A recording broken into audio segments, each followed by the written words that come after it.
Welcome guys in a brand new video of Money to Market, जहां हम बात करते हैं आपके पैसे और उसके ग्रोथ के बारे में। इस वीडियो में हम बात करेंगे एक ऐसे फ्लेक्सी कैप फंड के बारे में जिसमें आप में से बहुतों ने अपना पैसा इन्वेस्ट किया हुआ है। क्या आज भी इस फंड में वो बात है कि आप इसमें अभी भी अपना पैसा इन्वेस्ट कर सकते हैं, या फिर आपके पास कुछ ज्यादा बेटर अपॉर्चुनिटीज मार्केट में अवेलेबल है? इन सब टॉपिक्स के बारे में आज हम इस वीडियो में डिस्कस करेंगे। तो चलिए शुरू करते हैं। हम एनालिसिस करेंगे पारंपरिक फ्लेक्सी कैप फंड का। आप यहाँ पे देख सकते हैं कि इस फंड ने इक्विटी में अपने 87.62% का इन्वेस्टमेंट किया हुआ है। 87.62% का है। इसने डेट में जो है 2.5% का एलोकेशन किया हुआ है और अदर इंस्ट्रूमेंट्स में इसने ऑलमोस्ट 10% का एलोकेशन किया हुआ है। इस इक्विटी की होल्डिंग्स इनकी 72.59% है।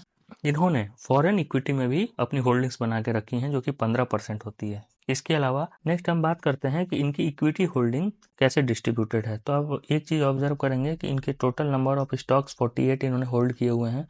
लार्ज कैप में इन्वेस्टमेंट एट प्रेजेंट ऑलमोस्ट 50% का है, मिड कैप में 6% का और स्मॉल कैप में 7% के आसपास का है। और इन्होंने बहुत सारे अपने काफी बड़ा अमाउंट अदर सेक्शन 24% बना के रखा हुआ है।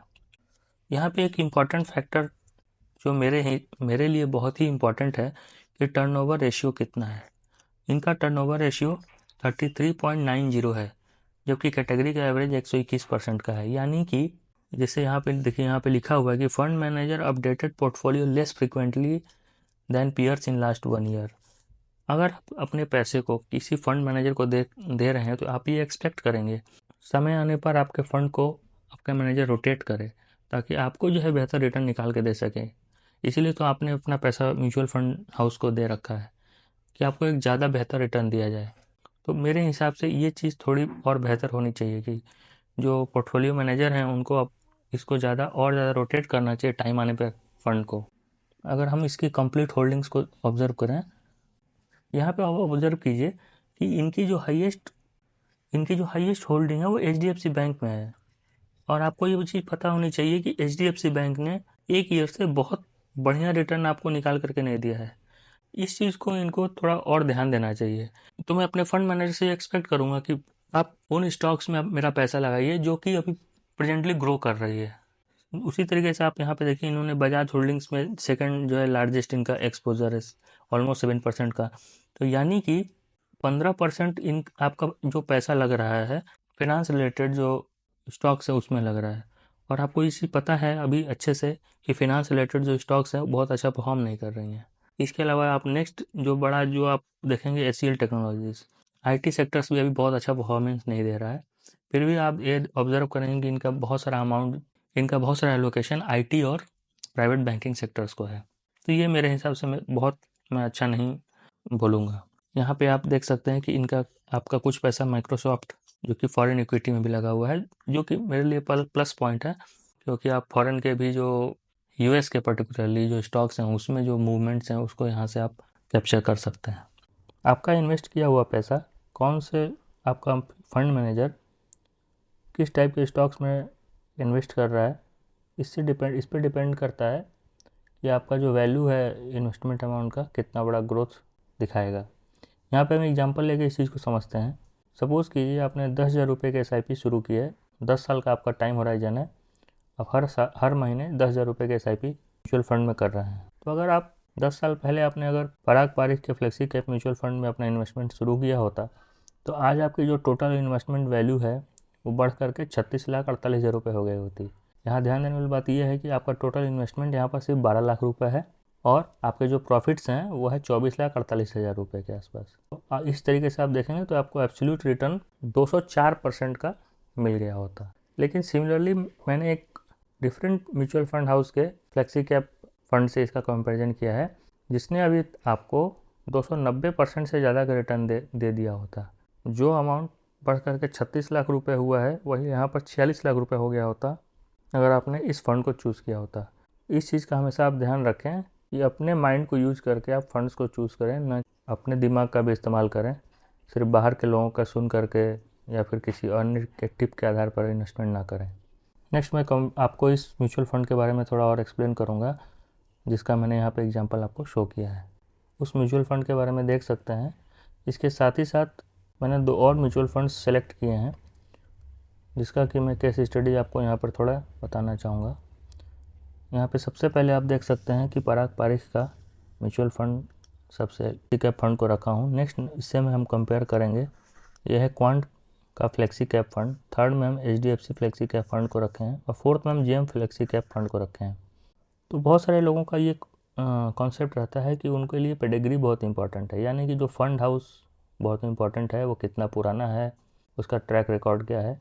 तो अगर आपका ये क्राइटेरिया है तो आप जो ग्रुप है ये भी एक पुराना फंड हाउस है, लेकिन आप इसको डिस्कार्ड कर सकते हैं। आप इन तीनों में भी कंपैरिजन कर सकते हैं।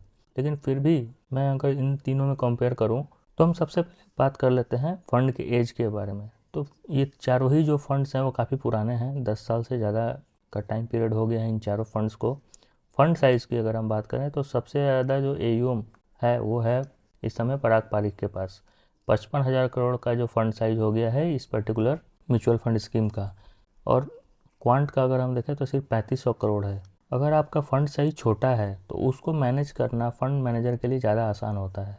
आपने कई बार ये सुना होगा कि पर्टिकुलर फंड ने और फंड लेने से मना कर दिया है क्योंकि उनका फंड साइज इतना बड़ा हो जाता है कि उसको उनके पास राइट अपॉर्चुनिटी निकल के नहीं आ पाती, उसको कहाँ इन्वेस्ट करें। तो इस मैटर में मैं क्वांट फ्लेक्सी कैप को पहले नंबर पर रखूँगा। और बेसिकली कॉन्सेप्ट ये है कि जितना बड़ा फंड साइज़ उतना कम जो है फ्लेक्सिबिलिटी रहती है फंड मैनेजर के पास। पराग पारिख फ्लेक्सी कैप ने बहुत सारा फंड डेट में रखा हुआ है, यानी कि उनके पास हो सकता है कि राइट अपॉर्चुनिटी ना अवेलेबल हो कि वो इस पैसे को कहाँ इन्वेस्ट करना चाहते हैं। तो आप अपने पैसे के साथ इस तरीके का होना पसंद नहीं करेंगे कि आपका पैसा आपने म्यूचुअल फंड में इन्वेस्ट किया है कि वो इक्विटी में इन्वेस्ट होगा और आपका पैसा डेट में पड़ा हुआ है। हाँ, जबकि ये फ्लेक्सी कैप फंड है, इसमें आपके पास अपॉर्चुनिटीज़ है फंड मैनेजर के पास कि वो चाहे तो किसी भी टाइप के स्टॉक्स में पैसा इन्वेस्ट कर सकता है, वो स्मॉल कैप हो, लार्ज कैप हो या फिर स्मॉल कैप हो। तो जैसे हम एक साल की अगर बात करें तो एक साल में आप देख सकते हैं कि पराग पारिख ने ऑलमोस्ट 45% का रिटर्न यहाँ पर निकाल करके दिया है। लेकिन वहीं पर क्वांट म्यूचुअल फंड ने ऑलमोस्ट 66% का रिटर्न निकाल करके दिया है, जो कि इन चारों फंड्स में सबसे ज़्यादा है। और इनफैक्ट ये इन चारों फंड्स में ही नहीं, ये क्वांट का फ्लेक्सी कैप जो फंड है इसने बहुत अधिकांश जो है म्यूचुअल फंड्स को इसमें बीट किया हुआ है। वो एक साल नहीं, आप अगर 3 साल की भी बात करें तो इसने आउटस्टैंडिंग परफॉर्मेंस शो की है। पराग पारिख फ्लेक्सी कैप जो फंड है वो 3 साल का अगर हम कंपैरिजन करेंगे तो उसको HDFC के भी फ्लेक्सी कैप फंड ने बीट किया है। अब 5 साल का कंपैरिजन करें उसमें भी ये इनसे कहीं ज़्यादा अच्छा है। तो अगर आप परफॉर्मेंस के बेस पर जज करना चाहते हैं तो पराग पारिख फ्लेक्सी कैप फंड से ज़्यादा बेहतर फंड्स अवेलेबल हैं। अगर आप अपने डिसीजन को इस बात पे बेस करना चाहें कि मार्केट वॉलेटिलिटी वो कितना झेल पा रहा है, इसमें पराग पारिख फंड थोड़ा बेटर है। जैसे आप स्टैंडर्ड डेविएशन फैक्टर को देखें, स्टैंडर्ड डेविएशन इस बात को दिखाता है कि जो आपका जो म्यूचुअल फंड है वो कितना ज़्यादा डेविएशन शो कर रहा है इन वोलेटाइल कंडीशंस। तो आप इसमें देखेंगे कि स्टैंडर्ड डेविएशन, जिसका स्टैंडर्ड डेविएशन जितना ज़्यादा रहेगा वो जो फंड है उतना ही ज़्यादा वोलेटाइल रहेगा। तो आप देखेंगे कि इन चारों में जो है स्टैंडर्ड डेविएशन सबसे कम पराग पारिख फ्लेक्सी कैप फंड का है।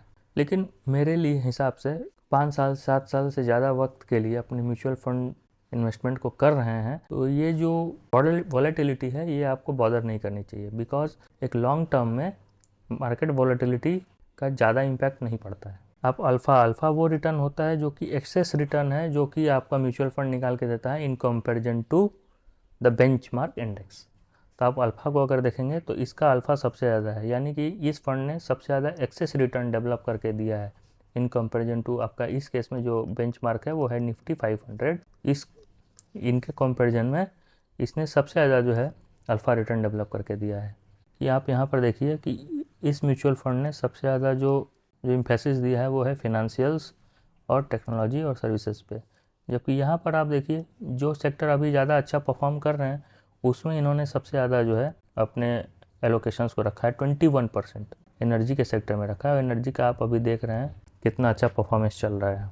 सिमिलरली एवरेज रिटर्न इन्होंने भी जो शो किए हैं, इसके पीछे रीज़न ये है कि इन्होंने भी इसी टाइप के जो है एलोकेशंस इन्होंने भी रखे हुए हैं। तो डेफिनेटली जो क्वांट फ्लेक्सी कैप फंड है उसका एलोकेशन ज़्यादा एग्रेसिव है, ये एक रीज़न है कि उन्होंने इतना अच्छा, इतना बेहतर रिटर्न डेवलप करके दिया है। यहाँ पे आप टॉप 5 होल्डिंग्स को देख सकते हैं कि कौन सा म्यूचुअल फंड ने कौन से स्टॉक्स को सबसे ज़्यादा होल्डिंग्स दे रखी है। तो क्वांट फ्लेक्सी कैप के केस में रिलायंस इंडस्ट्रीज़, अडानी पावर, ये सब जो स्टॉक्स हैं इन्होंने काफ़ी अच्छे अपनी होल्डिंग्स रखी हुई है। अगर हम एक्सपेंस रेशियो के बारे में बात करें तो सबसे ज़्यादा एक्सपेंस रेशियो जो है वो HDFC फ्लेक्सी कैप फंड का है। दूसरे नंबर पे क्वांट का फ्लेक्सी कैप फंड आता है और सबसे कम जो है पराग पारिक और जेम फिनेंशियल्स हैं। एक्सपेंस रेशियो एक इंपॉर्टेंट फैक्टर होता है। अगर आपको एक्सपेंस रेशियो क्या होता है या फिर इस तरीके की चीज़ों के बारे में जानकारी लेनी है तो आप हमारा पुराना वीडियो जाके देख सकते हैं। इन सभी के केस में कोई लॉकिंग पीरियड नहीं है। एग्जिट लोड सबसे ज़्यादा जो है पराग पारिक के केस में है। तो आप अगर इन दोनों फैक्टर्स को एक साथ अगर क्लब करते हैं तो आप ये क्या ऑब्जर्व करेंगे, इनका एक्सपेंस रेशियो तो कम है लेकिन एग्जिट लोड भी 2% है। तो इवेंचुअली आपको कोई ज़्यादा बेनिफिट इन फैक्टर से मिलने वाला नहीं है। तो यहाँ पर कभी भी अगर इस फंड को अगर आप सेलेक्ट करना है तो कभी भी इन फैक्टर्स को देख करके आप सिलेक्ट मत कीजिएगा, क्योंकि इनका एक्सपेंस रेशियो भले ही कम हो लेकिन आपका एग्जिट लोड 2% है, जबकि इन सब के केस में 1% है। तो अंत में मैं अपना एक टेक यहाँ पर देना चाहूँगा। इन चारों जो स्कीम्स में से सबसे ज़्यादा जो पसंद आया वो क्वांट का फ्लेक्सी कैप फंड है, न कि पराग पारिक का फ्लेक्सी कैप फंड। अगर आप नए इन्वेस्टर हैं तो आप डेफिनेटली इस फैक्टर को ध्यान में रखिए। अगर आप पुराने इन्वेस्टर हैं तो डिसीजन आपके ऊपर है। अगर आप इस फंड को आगे भी लंबे समय के लिए होल्ड करना चाहते हैं तो मैं यही सजेशन दूंगा कि आप अपने फंड को स्विच कर सकते हैं पराग पारिक से quant flexi cap fund, because at this time और जो पास्ट परफॉर्मेंस दिख रहा है वो यही बता रहा है कि क्वांट का फ्लेक्सी कैप फंड ज़्यादा अच्छा परफॉर्मेंस शो कर रहा है in comparison to Parag Parikh flexi cap fund के। अगर आपको ये वीडियो पसंद आई हो तो हमारे चैनल को सब्सक्राइब कर लें, बिकॉज हम इससे और बेहतर कंटेंट और आपके पास लेके आने वाले हैं। इस वीडियो में इतना ही। धन्यवाद।